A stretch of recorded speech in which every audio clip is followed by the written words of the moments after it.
Hello guys, आज हम लोग हिंदी विषय को पढ़ेंगे और हमारा जो चैनल का नाम है special study group all subjects, हमारा चैनल का नाम है। आज हम लोग हिंदी विषय को थोड़ा पढ़ना चालू करते हैं। हिंदी विषय में आप लोग देखिएगा, हमारा जो पहला चैप्टर आता है वो हम लोग उसको कहते हैं हिंदी का विकास काल। और हिंदी के विकास काल को हम लोग समझने की कोशिश करते हैं। बच्चों, जैसा कि हम लोग जानते हैं कि दुनिया में संचार का जो साधन होता है वो हम जानते हैं, सभी लोग भाषा होता है। तो सबसे पहले हमारे मन में यही प्रश्न आता है कि दुनिया में सबसे पहले देखते हैं भारत में संचार के साधन सबसे प्राचीन क्या रहा है। तो इसके लिए हमारे पास जो साधन आता है उसको हम लोग कहते हैं साहित्यिक साक्ष्य। और अगर हम साहित्यिक साक्ष्य में देखते हैं तो भारत का सबसे पुराना जो साहित्यिक साक्ष्य है वो हम लोग कहते हैं वेद है। और वेद है, जैसे कि हम लोग सभी जानते हैं, वेदों का संकलन महर्षि कृष्णद्वैपायन वेद व्यास ने किया है। और वेदों की जो भाषा है हम लोग कहते हैं वेदों की भाषा क्या है, तो हम कहते हैं कि वेदों की भाषा हम लोग देखते हैं संस्कृत है। तो हमारी यानी कि सबसे पहले जो हमारा प्राचीन साहित्यिक साक्ष्य है वो हमारा संस्कृत आता है।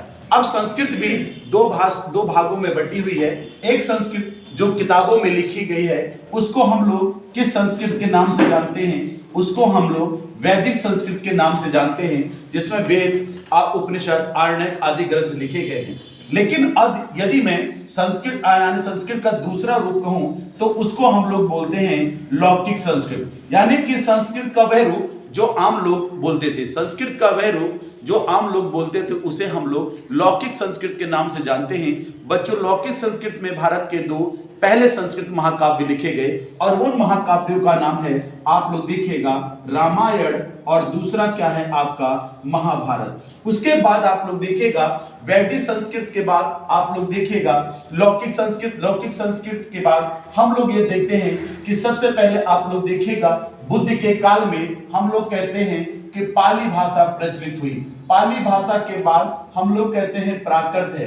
प्राकृत के बाद हम लोग कहते हैं अपभ्रंश आता है और अपभ्रंश के बाद हम लोग कहते हैं हिंदी। यानी कि अगर आपसे कहा जाए कि भाषा के विकास का क्रम क्या है तो हम कहते हैं भारत में भाषा के विकास का जो क्रम है वो निम्नवत है। कैसे निम्नवत है? हम कहते हैं संस्कृत के बाद हम लोग कहते हैं पाली के बाद हम लोग कहते हैं प्राकृत, और प्राकृत के बाद हम लोग कहते हैं अपभ्रंश, और अपभ्रंश के बाद हम लोग कहते हैं हिंदी। अब प्रश्न बच्चों आता है कि हिंदी की आदि जननी कौन है? तो अगर हम कहते हैं हिंदी की आदि जननी कौन है तो हिंदी की आदि जननी आपकी आती है संस्कृत। लेकिन जब आपसे कहा जाए हिंदी की केवल जननी पूछा जाए तो उसका उत्तर आता है अपभ्रंश आता है। कुछ बच्चों ऐसा कहा जाता है कि अपभ्रंश और हिंदी के बीच में 900 ईस्वी से लेकर 1100 ईस्वी के बीच में एक भाषा और जन्मी, और इसी भाषा को हम लोग कहते हैं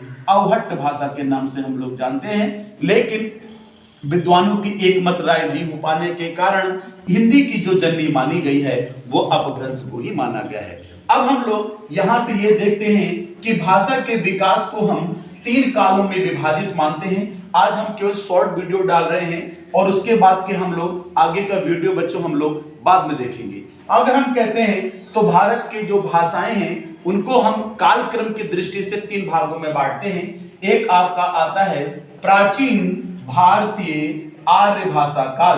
प्राचीन भारतीय आर्य भाषा जो काल है इसका समय 1500 ईसा पूर्व से हम इसको 500 ईसा पूर्व मानते हैं। और केवल बच्चों इस पीरियड में केवल एक ही भाषा जन्मी है, और वो एक भाषा कौन सी है? हम कहते हैं वो भाषा आपकी कौन सी है? संस्कृत। उसके बाद हमारा आता है मध्य भारतीय आर्य भाषा काल। मध्य भारतीय आर्य भाषा काल का समय आता है 500 ईसा पूर्व से 1000 ईस्वी। अब इस मध्य भारतीय आर्य भाषा काल में 3 भाषाएं जन्मी हैं और वो है पाली का समय है 500 ईसा पूर्व से 1 ईस्वी। जबकि प्राकृत का समय माना जाए तो हम कहते हैं 1 ईस्वी से 500 ईस्वी। जबकि तीसरा माना जाए अपभ्रंश, और अपभ्रंश का समय आता है 500 ईस्वी से बच्चों कितना 1000 ईस्वी, यानी कि इनका टाइम पीरियड ये हो गया। अब हम लोग ये कह सकते हैं कि जब अपभ्रंश के बाद हिंदी आती है तो हिंदी का भारत में विकास 1000 ईस्वी के बाद या उसके आसपास हुआ। आज बच्चों हम लोगों ने यह समझा कि हिंदी का विकास कब हुआ, तो हिंदी का विकास कब हुआ 1000 ईस्वी के आसपास हुआ।